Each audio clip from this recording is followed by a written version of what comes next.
Hi guys, welcome back to Subto Shauna. This is the way.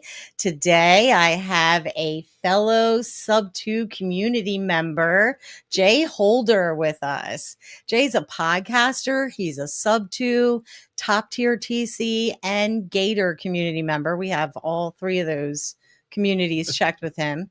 I'm in Subto and Top Tier. He's also on a TC team, and he's completed his operator badge. Welcome, Jay. Hi, Shannon. Thank you for having me. Nice to be here. Thank you for coming on the show. Yeah. So, and for those who don't know, the Gator community is like the private money lending community, sub-community. It really starts as transactional lending underneath there, where we lend on EMD and double closes, Morby method closings, things like that. But then there is a function in there that does private money, gap funding, that type of thing for rehabs or whatever. So, right. There's some that do both. And then you also have what's called a PMP, or private money partner, that will come into a deal for equity in the deal and leave their money in till it's done, until like you refi or forever if it's one of those huge buy and holds, like multifamily is really big with it. So then when they're a private money partner, they split the monthly cash flow with you depending on what you work out between. Yeah, depending on what the terms of the deal are. But some are, you might come in and has a big amount to get in and make 25-30% of the actual profit. So you're going to get paid monthly distributions, quarterly, annually, whatever you've set up with the person you're lending the money to. And then when it comes time to refi, you would get obviously a portion of the refinance on the payout. Gotcha. So which one did you join first? Which community? I joined Gator first. So back in February of 23, Gator was closed down, right? And so they opened it February 23. I think I joined the day they opened it. I was on Pace's announcement video and signed up like right when the video started, because I'd been watching Pace and Gator and all that for like 6 months before that. And I just wasn't ready to jump into the Subto yet. I really wanted to get into the private money lending side, transactional money lending side.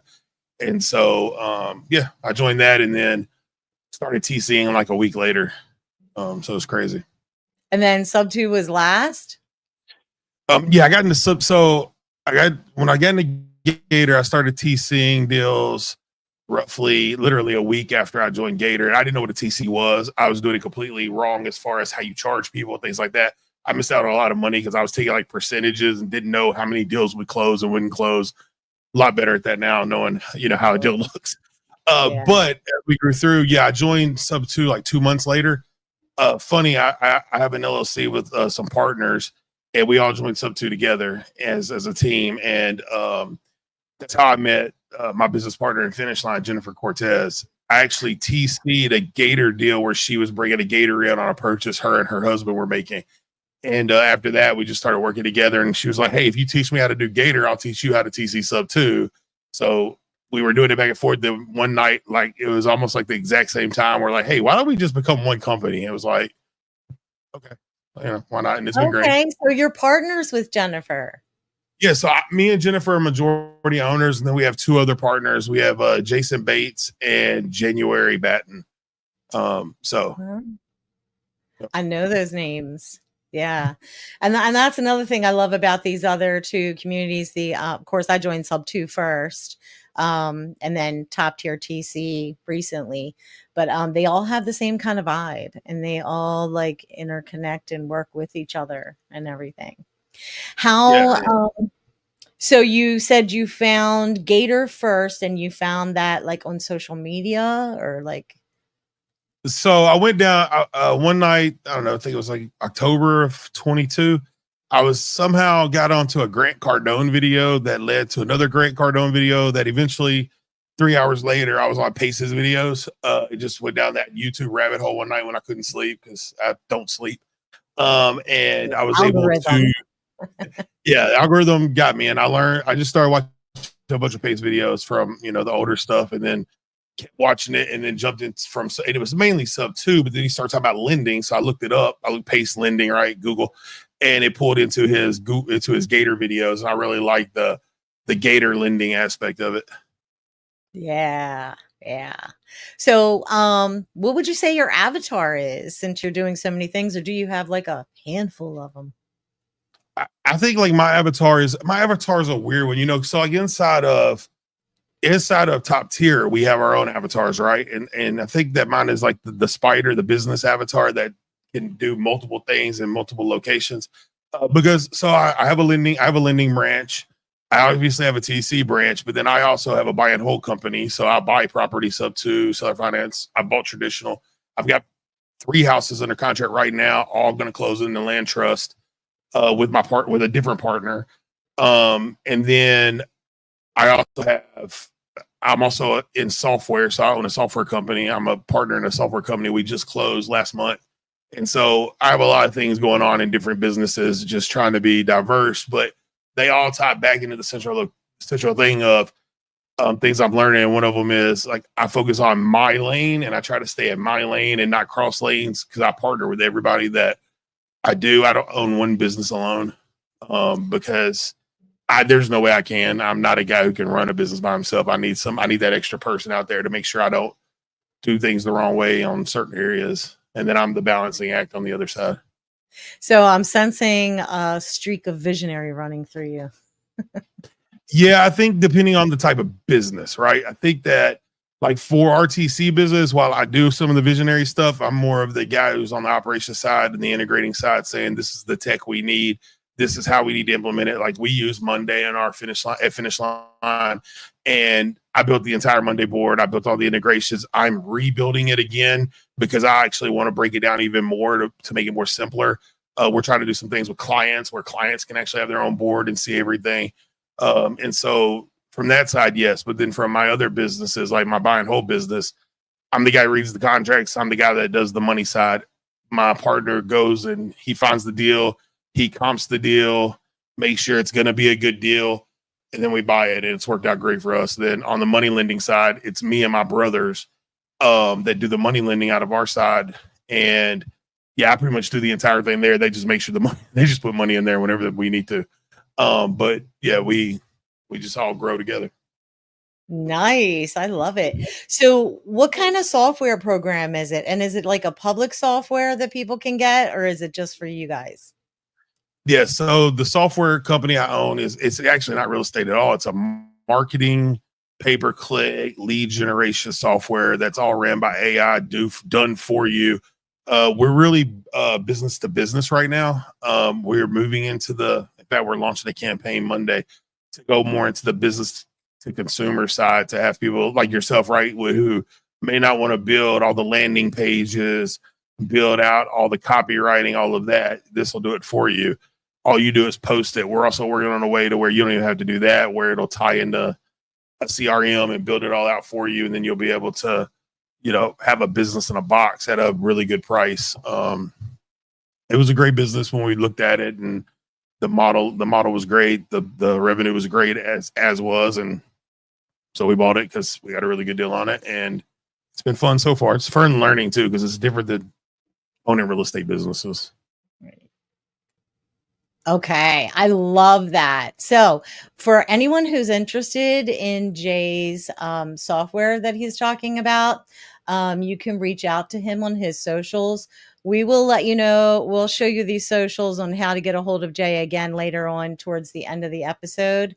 But he can keep you updated on when it will be released to the general public and if it's right for you and your business right now. Okay. So, what are you looking for right now to level up in your businesses? Yeah. Businesses. So really truthfully in our TC business, what we're really focusing on right now is the operator side, and growing. So we're actually currently hiring 6 people. We're already at a team of 14, so we're going to go to a team of 20. We're really looking in the operating side and focusing on building out that operations. All 3 niches, right? So the property management side, the wholesale side, and the lending company type, as well as like the portfolio management. But that's our biggest one. That's our biggest thing for that side. So you're Then looking for people for those positions? We're hiring TCs currently that we want ones that have the operator badge.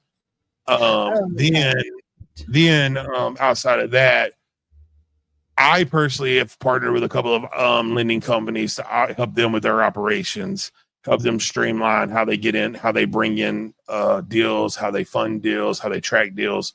And so that's another way. And then we're working on an affiliate marketing thing with RTC company to work with influencers and things like that that we know that have asked us, hey, can you help us, help our communities? And we're like, yeah, we can help them for sure.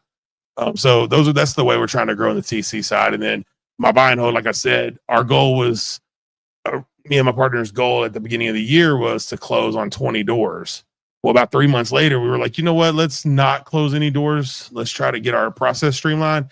And now we've got 3 under contract and 5 that we're reviewing, and it's in November. And I'm like, dude, we went all year and didn't buy nothing. Now this is what we did last year too. We bought 5 doors last year.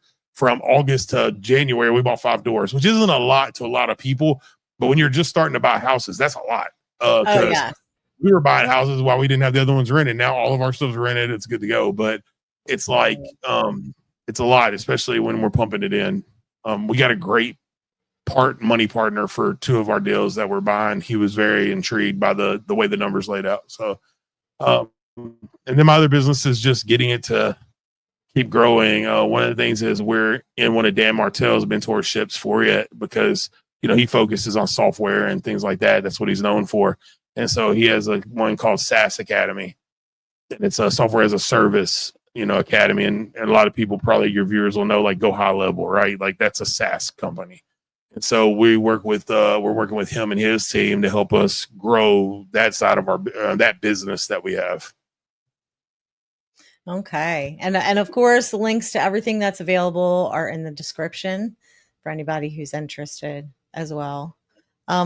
What are your interests and passions outside of Subto? You're an interesting guy in business. Let's hear about what you do for fun. Absolutely. So first and foremost, I spend a lot of time in church. I spend a lot of time praying and worshiping. I'm doing this thing right now. I don't know if you've seen it, but it's the consistency journey, and try to do 100 days of consistent, wake up at the same time, read my Bible at the same time, pray, hit the gym, and I'll document it. That's my accountability. So I've had somebody, I was late one day and they go, hey, I didn't see your post today. I'm like, well, I just haven't hit post yet. Hold on. And so you never know who's watching and getting benefiting. Right? And that's why I did it. Because anybody can say, oh, I do this. But if I'm not documenting it, and trust me, my wife does it with me. So if I lie, she's going to say something, but I'm not going to lie because I'll tell people real quick, I didn't feel like going, but I did these 3 things. So outside of that, it's my kids. I spend a ton of time with I have 2 older daughters. They're both at college. One plays softball. And so I travel to watch her play. And then my son plays football, basketball, soccer. He's 10. So I'm always at a field. In fact, his last game is tonight. So I'll be going there here in a little while and I'll be watching him. And then after that, it's really just spending time with my wife. Like that's my hobbies. Is I don't need to go anywhere, do anything if she's not with me. So pretty much it. I'll tell you, that makes for actually a lot of people who are really successful have really good home lives for the most part. I mean, nothing's perfect, but no. It's a lifestyle. We've been talking about that on other podcasts, recent podcast episodes. Fitness and home life and everything. It's all a part of a healthy lifestyle to be successful. Yeah, I'm a big follower of Dan Martell's, and I know he does the same stuff. And I was like, I didn't know that when I started doing all this, and I started following him. I was like, oh, we're doing the same thing. Cool. But he's a great dude to watch and follow and learn how you can get successful without tripping over yourself. And then obviously Alex Hormozy, Pace, all of them. I watch all of them and see what they do and why reinvent the wheel if it's working. Learn. Absolutely. Do you provide any services that may interest our audience or our audience may benefit from? From a TC perspective? Yeah, like TC, for example, or anything else other than TC. Talk about your TC business a little bit there. Okay, I got you. So we do any and every type of deal. So we do Subto. We start from the beginning. We do traditional real estate deals. So we have a few brokerages that we work with, and we do all their deals. We do Subto, seller finance, wraps, land trust, novations, Morby methods. So I focus primarily on Morby methods. I do a ton of those. I think I've done like over 50 in the last 3 months for people. And I'm pretty much the only one at Finish Line that'll do them. We got one other person. And then we do all the lending deals, vehicles, businesses. We've helped. Yeah. Like the top method, like what Mike Davis does. Mike Davis is an amazing guy. It's my guy.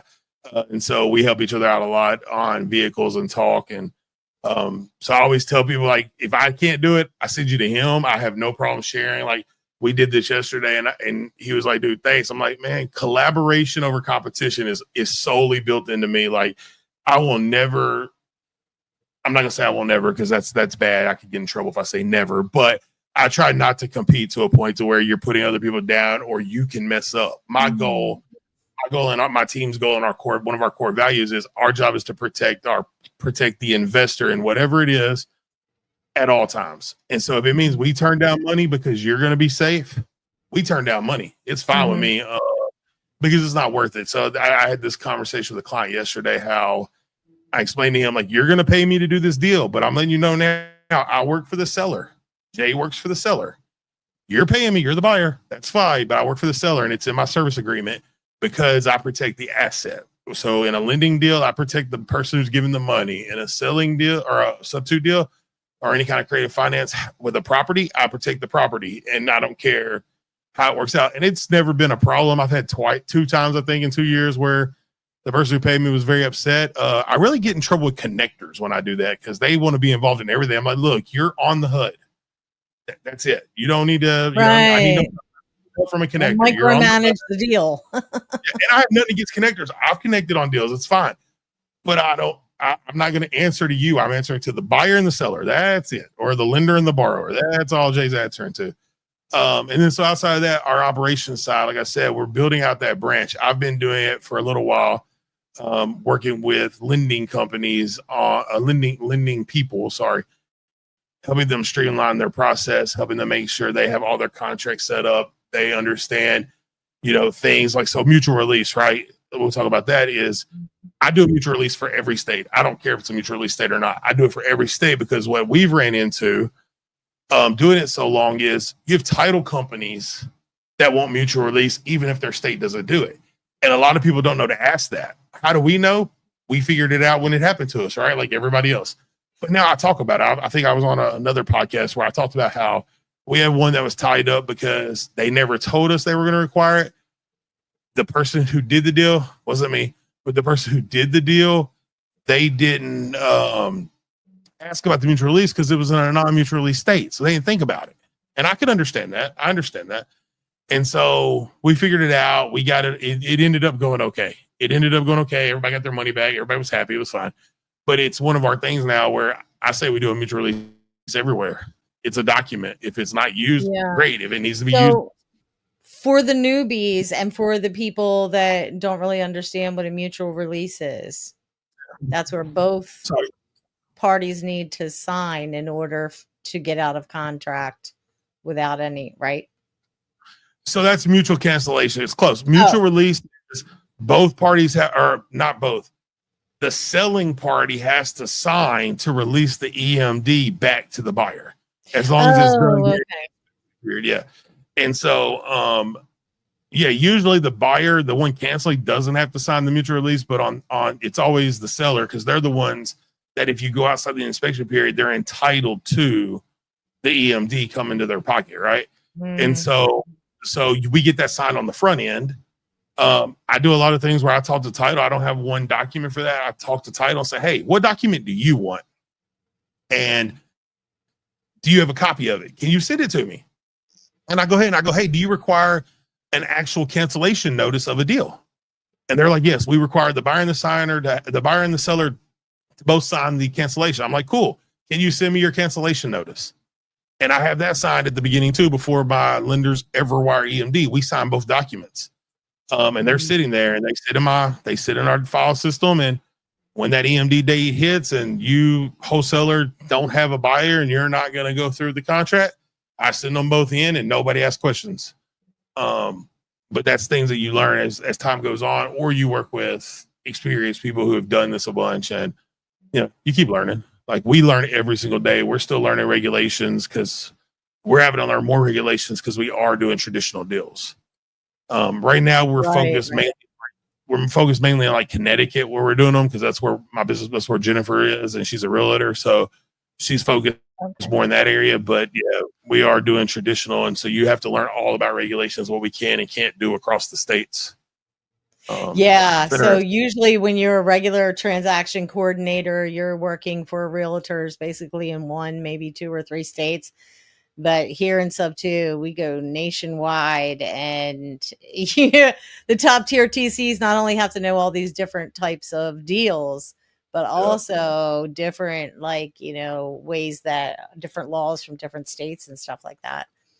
How long has Finish Line been in business? 2 years. We've been in business since the beginning of Top Tier TC, then, right? We were in business before Top Tier TC.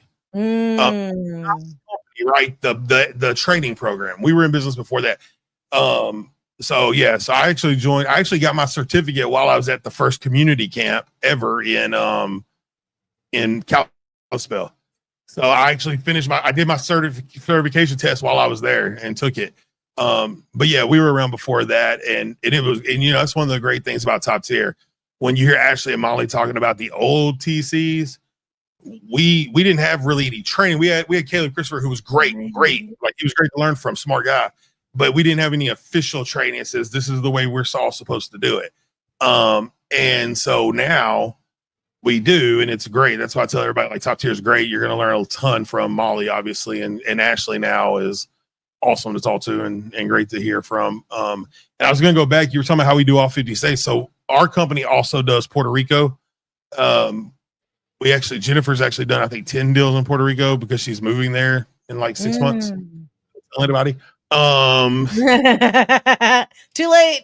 I love when people do that on a podcast. They're like, hey, don't tell nobody. But, and it's like, there's right. A billion people see this podcast, but no. She's moving there in a few months, her and her husband and kids. And so it's great to have that ability to do another country. We've talked and consulted on deals. They ended up not going through, but it was Dominican Republic, Canada, Mexico, and Belize. So we've actually, one of us talked to these people and went through the deal, tried to learn the rules, and then ended up the sellers didn't understand, and there was a barrier, and the deal got canceled. I want to place in Belize. Don't we all, right? I want to place in Puerto Rico. So Finish Line, this summer, we actually hosted a meetup in Puerto Rico. We hosted an entire day event. So we had Pedro Campos talk. We had Flip Flop Flipper that lives over there. He was one of our speakers. Sam Singh flew over there to do one of our speaking. And then we had our there's a few more speakers. I don't want to, we spoke obviously, but I don't want to miss anybody. But those were the main ones I remember. And then we went to Jerry Norton's new hotel. He hosted the after party and meetup there. And so it was great. It was a beautiful hotel. But it was a beautiful country. It's the first time I've ever been there. I was there for a week and hung out, took the wife, kids, family, my brother and his daughter went. Like we all just went and had a good time. Belize might be cool. I will say Puerto Rico was awesome. So I might want to play some Puerto Rico. Yeah, right. I mean, it's like, how are the prices over there in the real estate market as compared to average in the United States? I mean, I know it's American territory, but I don't know if they go along with our housing market. I would call them kind of close to like certain areas in Florida. I don't think they're too bad, but I think it's like anything else. It can be dependent on what part of the island you buy on. And, if you buy in, like we were in San Juan, right? So if you buy in the San Juan area, that's a big tourist attraction. Probably gonna be a little higher. If you go up to I'm not good with cities, don't ask me, but if you go more up towards like the west side of the country where it's less touristy, more surfer, things like that, more foresty, prices are probably a little bit cheaper. So gotcha. Okay. So tell us about your other businesses. So we've covered the top tier TC, and tell us about some of your other businesses. Like, Yeah. So my lending business, my lending business and lending partnerships, like we do a lot of we're doing a lot of lending for EMD and all that, obviously transactional. We are doing some PML deals if it makes sense. But I'm doing that out of a self-directed 401k, and then also some funds that me and my brothers inherited when my father passed away last year.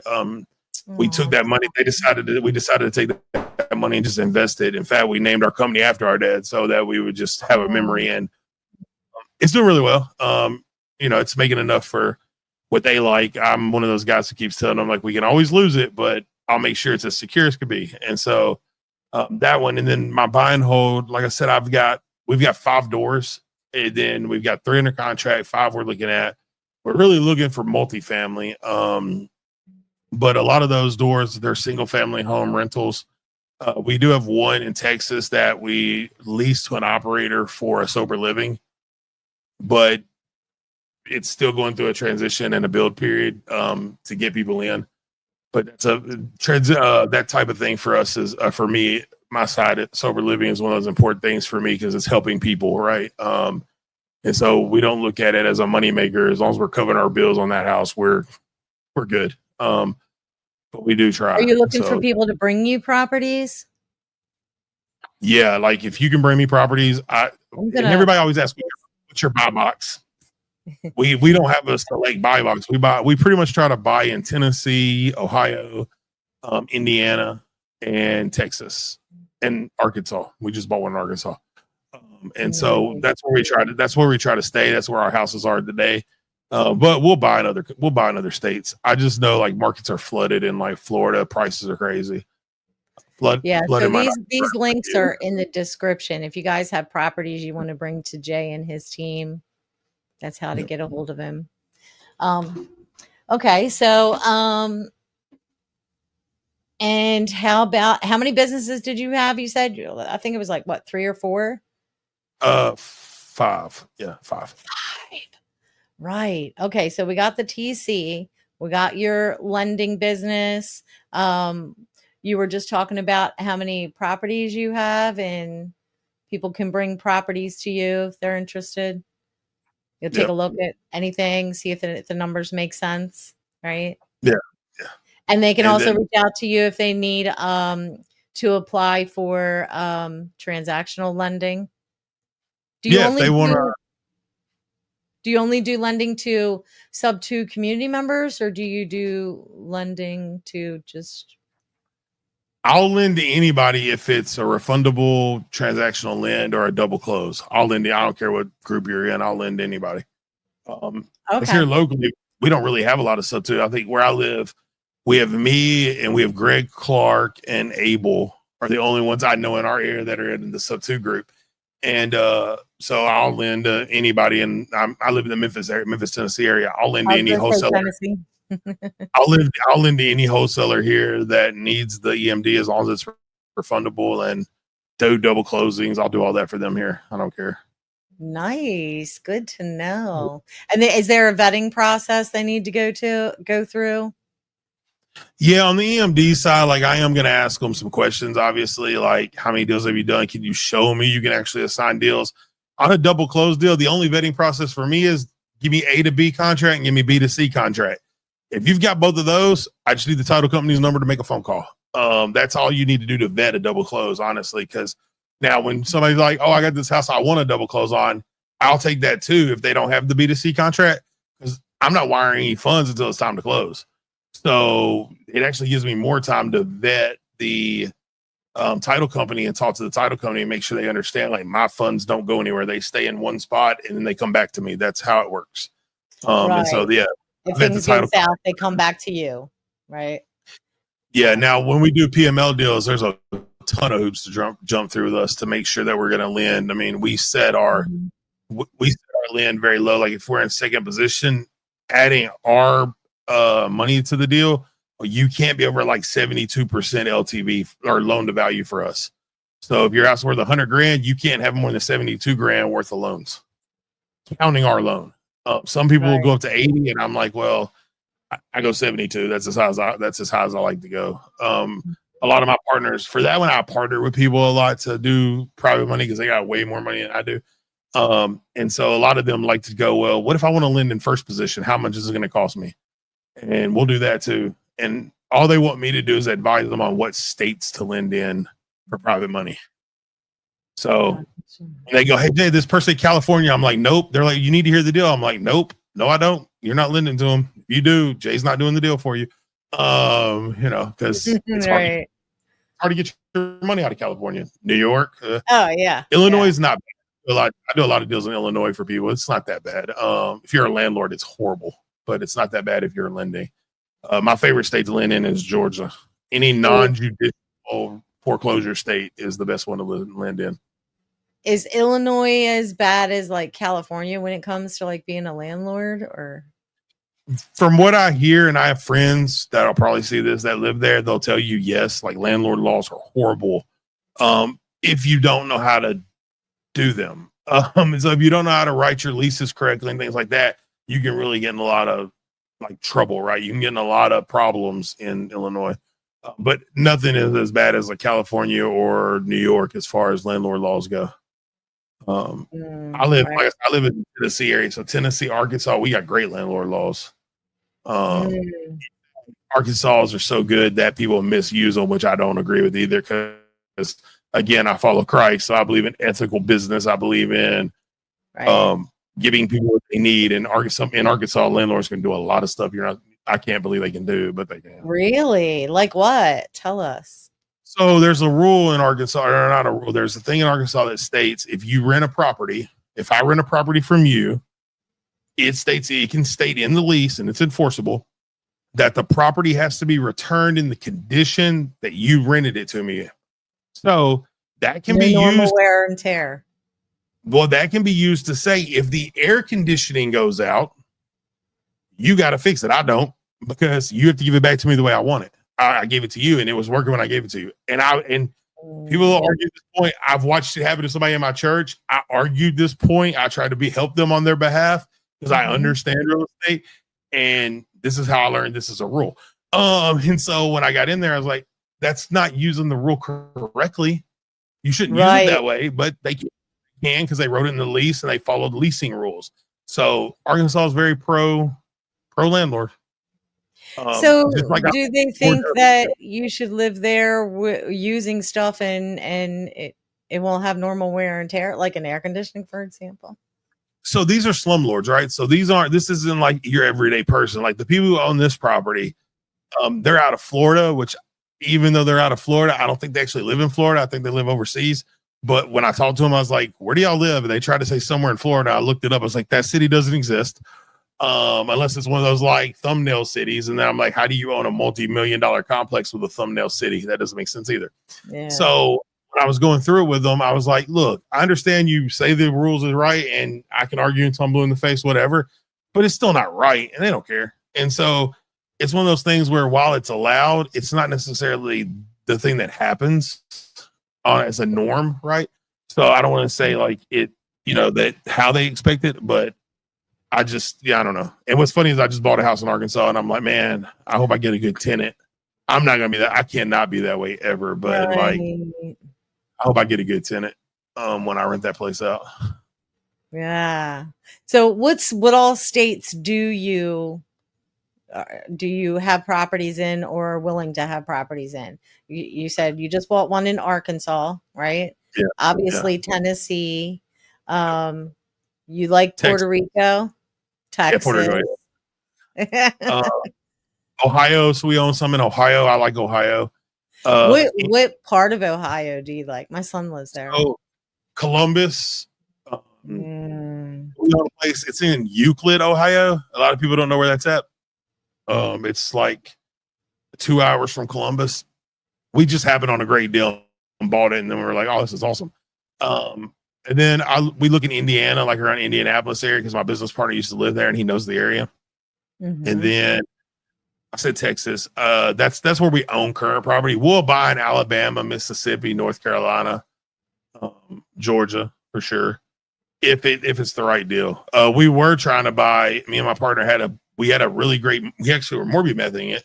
An apartment complex in North Dakota that was amazing. I was gonna be happy to fly to North Dakota and look at it before we paid for it, but turns out here's a great benefit for you to know. Nobody lends in North Dakota. So nobody what? Nobody lends. No, like we were trying to do a Freddie. It was like a $3 million purchase. So we were going to do a Fannie Mae. We had a broker. He went through everything, and it was nothing to do with us. Like they just would not lend in North Dakota because a lot of those cities are pipeline gas people, fracking, all that stuff, and so they're like they'll do it till it's done and they leave. This city is not like that. Where this one is, it's actually a real city. They got a real school. It's not like a bungalow school and stuff like they call it. I learned a lot of terminology when we were looking at this deal, but this is like a real city. But one of the problems is a lot of the tenants were gas line and fracking company tenants. They didn't have leases because what would happen is if, say, I worked on the pipeline, I made what I wanted to make and I left, well, they would move out with the gas company, have that new guy just move right on in. And so they didn't have any leases. It was just all month to month. So that messed us up. And then we're like, well, what if we go get leases with the companies, right? That doesn't work either. The guy still has a soul. Now the pipeline will be open again. I know. I tried to do a deal with the guy. Like I tried to like change the terms to help him because he really wants to get out of this property because he wants to move on to another property. He doesn't live there. It was one of his first investments. But he wouldn't take the secondary deal. Like, I can sell it. This was like back beginning of summer. It's still for sale. He's not taking. Okay. Well, we reach out every couple of months, like, hey, we see you posted your apartments for sale again. You still don't want to talk? And he's like, no, I really need to get. I'm like, you could have already been making money. You could have still got a big chunk of change out front. So we'll just, it's kind of like what we learned with Pace, right? The rabbits aren't big enough yet. His rabbits will get big enough, and then we'll come in and talk to him. We're not those type of guys where we're like, oh, we're going to drive the price down. Like, we'll still give him what we wanted to or what he agreed to. It's just in a different way. Is it occupied? Yeah. It's vacancy status is 24 hours. They've never had somebody not in there for at least 24 hours. Like that's as long as it stayed vacant. It takes them 24 hours to turn because it's like I said, it's 98% of it is pipeline and fracking people. So if one quits, somebody's already hired. They just move them in. So it's never down long. It's the guy explained like he had to start telling them I need it down a little bit longer because he couldn't get somebody in there in time to paint it. If he needed to paint it or fix something, they're like, we got somebody who's ready to move in. So that's why it was a great deal. Like the guy just, like I said, he literally wanted out of it because he's going into a different type of investment structure. Okay. So it wasn't really pain. It was just he wanted to do a switch up. Say that again. I'm sorry. So he didn't really have pain to sell the place. It's more of like he wanted to get into something different. Yeah, he just wanted to get into something different. I think what it was, and this is speculation, there's a partner that we didn't know about, and I think that him and his partner are doing this, splitting, and they needed to get out of it instead of him wanting to buy it all the way out or have his partner buy it all the way out. They decided to sell it, but he's still in that marriage, right? Until then, so till he sells it. So we still tried to, we even came in and offered to pay his partner out and just take his side and pay him on seller finance. And he wasn't ready yet. So I'll just keep letting it build and see what happens. Yeah. Well, good luck with that. Keep me posted. Let me know how it goes. Okay, so we've covered 3 of your businesses or 4? 4. And then we talked about the first one. I can't go much more into detail just yet on the SaaS company, but it's software company. Yeah, that one's probably the newest, right? Yeah, it is. Yeah. It's still kind of working on that. So you just kind of in-house for now? No, I mean, it's out there. We pushed out a promotion today, actually. But like I said, it's business to business. So we just haven't really put it out there yet. Once all our current customers and clients know, then we'll push it out public on who the company is. Just because, and it's fine to share it on the podcast. That's fine. It's just like actually posting about it and all that. I haven't started that yet. We're just waiting to make sure like the current people know that we bought it so they don't freak out and see it, firsthand in the news, So. Yeah. So you have a podcast as well, right? I do. I don't here. I'm a bad guy. You're so busy. I mean, I know you got 5 businesses. It's not like a regularly published thing. Is it like just on YouTube or is it I only put it on YouTube, and it's when I interview people that I'm friends with or that are mentors or that, I try to go after people that are higher up to interview for it. I'm changing that technique a little bit. I'm going to try to make more content, more YouTube. And then me and my partner, me and her have been doing YouTube videos, but we're not in a consistent thing just yet. So we're working on it to make it more consistent. That's why I'm glad I got to come on yours. And I'm actually going to be on another one tomorrow because I'll get to learn more things about that consistency of building a calendar and all that. Yeah, I saw that post. That was awesome. And I don't get on social media as much as I should because I just got so much going on. But for that, I'm more thinking about like a live office hours where I could just have it up working. People can hop in, ask me questions. I think I posted on there like I don't care if it's about TC, about a deal, about lending, about business. If you want to learn how to lift weights, I don't really care. Just give people opportunity to come in and talk and ask free questions and try to help people through their problems. Because I do a lot of like public. Oh, go ahead. Oh, I thought I do a lot of like public service announcements whenever I see how deals are going. Obviously, I don't put anybody's name or anything like that, but I'll put it out there like, look out for this. These are things you need to watch for. Well, this will be a live chance where, like, if Shayna's got a deal, she doesn't know if it's right or not. She can hop in and just give me the high level, and I can tell her what I would probably do. Obviously, I can't sit there and underwrite a deal. I'm not going to do that. But like, if you come in and go, "Hey, Jay, kind of how we do on Q&A, right?" For the TC side, like, "Hey, I got this deal and this doesn't sit right," or this, and I'll be like, "Hey, do this, this, and this." That's what I would do, and then keep on going. It'd be more like a "that's what Jay would do" type. So how would you do that? Would you do that as like a live on YouTube, or would you do it as a Zoom and then maybe edit it to the relevant parts and put it together in a video and then throw it on YouTube or Facebook or whatever?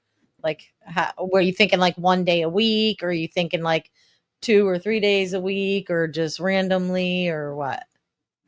I would probably, I don't know yet. I'm still, it literally, I posted this morning without thinking. I do that a lot. So it's brand new. It's an accountability thing, right? It's now somebody's going to go, "Hey, Jay, when are you doing this?" And I'm like, "Crap, I got to work on it." But it'll probably be more like a live interaction to start. I may do some Zooms where I do like pointed Zooms and say, "Hey, I'm going to talk about lending on this day." Hop in and then I can edit it. But like this one will be literally just watching me work through a file or watching me work on a business or just watching me in general. And then if you have a question, you can hop in. It'll just be like an open office type thing. Is it just for top tier TC people or Subto or everybody? I'm going to put it out there for all 3 communities or public? It'll be public. Oh, okay. Wow. Nice. Yeah. So, because I mean, I'm in a lot of groups. So I'm also under some other mentorships that aren't part of this ecosphere. And so, I want anybody to be able to hop in and ask me stuff. Like I said, it could be about business. It could be about, don't ask me about fishing because I know absolutely nothing about fishing. So that's what I'll tell you. I'll give you my brother's cell phone number. But outside of that, yeah, I mean, anything people want to talk about, I think it'll be fun. I think it'll be interesting to see. And it may do nothing. Like people might not show up, and that's fine too. It's more if they don't show up, then I'll put on some music and start talking about something, or I'll have a topic I can just start talking while I'm working, or it'll just make more content. Like that's the goal. I think if you have a regular time that you're going to do it all the time, then people will know when to expect it. And that's probably when you'll have the most visitors. Yeah. I think I'm probably going to do it like 2 days a week. I can't do it every day. Right. My life is hectic. And so I'll probably do it twice a week. And then I want to start doing the podcast recording twice a week, but publishing once a week, like normal. we'll see. Yeah. Yeah. I mean, I'll definitely, when you have it scheduled, let me know. I'll definitely make a note of it and I'll pop in there here and there Oh, absolutely. for sure. Yeah. That's what I love about our like all of the stuff we have in, like I love all three groups, but the stuff we have in top tier is special because you and I are hosting the one thing together, me, you, and Carolyn and them, and it's great to be able to get in there, say some stuff that people are like, hey, can you do this? And it's like, yes, you gave me a purpose and something to do. Like it's on my calendar to set up tagging and all that for next week. So I'm going to build out a green field because I don't want people to see my email. I'm going to build out a green field on that, to do the email labeling and do all that we're talking about so that we can help people on how to track. But I think that's important for business, not just for TC work. Like, are you using these types of labels in your actual, whatever business you have? Are you using it? How are you keeping track? And so that's kind of like something I would show on an open office. So would be like, I how do did you something organize? totally my style the other day. I went in there and I'm like, oh, I'm not going to be able to make it to the Zoom. Like, and I caused this big stir over nothing. You kept posting. I was like, you kept in the chat, right? You kept doing that. And I'm sitting there looking at my my calendar's right here, right? I kept looking at my calendar going, I don't know what she's talking about. Why do I not have that? I'm over here. Like, so this is Jay. Did I do something wrong? Did I delete it? Did they kick me out? Like, I didn't think I said anything bad. That more than once. Yeah. Because like here's the thing. Like I have ADHD. I'm not medicated at the moment. So a lot of times when I think of something or remember something, I need to act on it right then and there before it gets lost in the sauce and then I do a mess up, right? Yeah. So that was kind of like my thing. And I went in there and I'm like, hey, I'm not going to be able to cover the Zoom. I know it's not just me. I just want to make sure people are going to be there, And I'm glad you said it more than once. Because here I am in panic mode over there causing a big stir. Everybody's like, this girl. Well, it wasn't just you though, because like Dariana, Dorina, all of them were on there and they were like, oh, Bo. And then it was like, Jay, can you do this? And I'm like, I was like, yes, but it's not on the calendar. And then that's when y'all were all like, oh, and bless their heart. They just trusted me that I knew what I was talking about. Whereas Jay over here is being the smart one and trusting but verifying. Yeah. I told people one day, I was like, it's like being married, right? Like I love it. I work with all women, right? Except for Jason. It's like being married. I'm like, when my wife does that, I'm like, hold on, honey. Give me 1 second.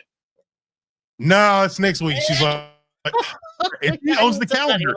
I told her, I'm like, baby, I'm like, honey, you own the calendar. Why am I telling you this the wrong date? You own the calendar. And she's like, shut up. And we were married 23 years. So I'm like, okay, whatever. So I'm just used to it. I'm different. I'm telling you, man, there's never a dull moment around me. Like, ask anybody that knows me. I'm the same way. Like, first they're like, gosh darn it, girl. Like, and then they start laughing, It's like when I hang out with people and get around people, like we have a friend group in our church, and it's funny because when we go out to eat and stuff gets said, and I just sit there going, it'll come around in a minute, and I just wait and I wait, and finally they're like, oh, sorry, and I'm like, knew it was going to come full circle. We'll just sit here and wait a minute. So that's how you learn people. It's always fun to learn how people are. I still am, but I used to be a people watcher, and back in the day, I'd go to like the mall with my girls, and I just sit in a chair. They do all. I could see what they were doing. They're shopping or whatever, but I just sit in a chair and watch people. I had to learn to get glasses though. Running around. The sky is falling. The sky is falling. Jay's over here like, wait for it. Wait for it. Okay, it's not falling. That'd be a great clip. I wish you had that clip. I wish we knew that was going to be part of the conversation. You'd have the clip run in the middle. Oh my gosh. I'll have to put that in as B-roll when I do the shorts. And then I had to go behind myself and apologize. Guys, I am so sorry. Like I caused this big commotion.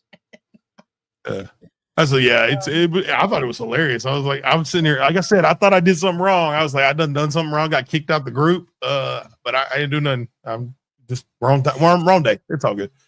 But I was embarrassed and I'm like, oh my gosh, I'm so sorry. Okay, bye. And then I said something like, it was supposed to say joke and it said jerk because I was using Google Speak. And then I'm like, joke. I'm like, okay, bye. I'm out of here. That's what I love about it though. Like we're in the TC side, we're so fun. It's fun as a TC working with other TCs. Working with investors is amazing. Sometimes it's not fun, but I haven't worked with any TCs that it wasn't fun to work with them. Even if we have a difference of opinion or style or thought process, it's still fun. And I love to learn. And so like being on Ashley's marketing thing the other day was amazing because I learned some things, or for me, it was more about learning about the accountability side of agreeing to do the things we say we're going to do.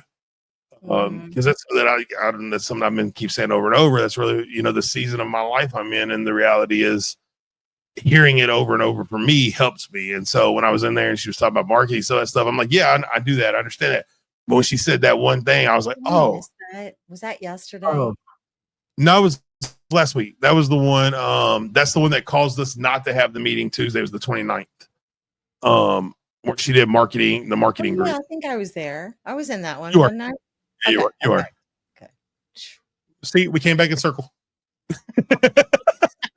But I'm like a dog chasing his tail. and we all are. You like if you're busy, you're gonna be chasing your tail. That's why I'm kind of like you. I have really bad ADD, and so I keep an iPad next to me, and I paid for the drawing thing, and so like I'm sitting there when people are talking, I like doodle so I can pay attention. I'm like just doodle. Not right now. I'm not doing it now. Here's my hand. But I know what I'm doing, or even though I record every call that I'm on or every Zoom to do like consultations, I'm still taking notes over here, and I'm like, I've got the AI to take notes for me, but I'm over here writing and drawing pictures and like, hey, do you see this? I joined from my iPad, like screen share. And what's funny is when I sit there and do calculations on the iPad, when I have an entire calculator I built on how to like calculate Morby methods, and I'm sitting there doing it on pen, I'm like, God, I just type it in and I'm done, and I don't know what I'm doing. But it's fun. It's like we can't just do one thing. No. We can't. It's impossible for us to concentrate on one thing. I have this dumb little like sort of like a Tetris type game that I play on my phone when I'm in a Zoom sometimes. Like when Pace is doing a family night, we know we're going to be there for a few hours, right? So I'm like, I can't just sit there. That's why I'm all up in the chat. That's how so many people know me, because I can't just sit there and listen. I have to be in the chat. I have to have something open in this window. I have to have this game on my phone. I'm like all over the place. That's like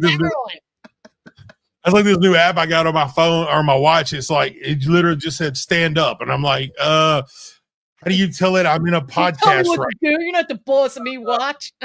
Yeah. Well, no. Normally I'm like, it's like stand up. I'm like, cool, got it. But I'm like sitting here trying to figure out where's the podcast button where I go, I'm in a podcast. Leave me alone.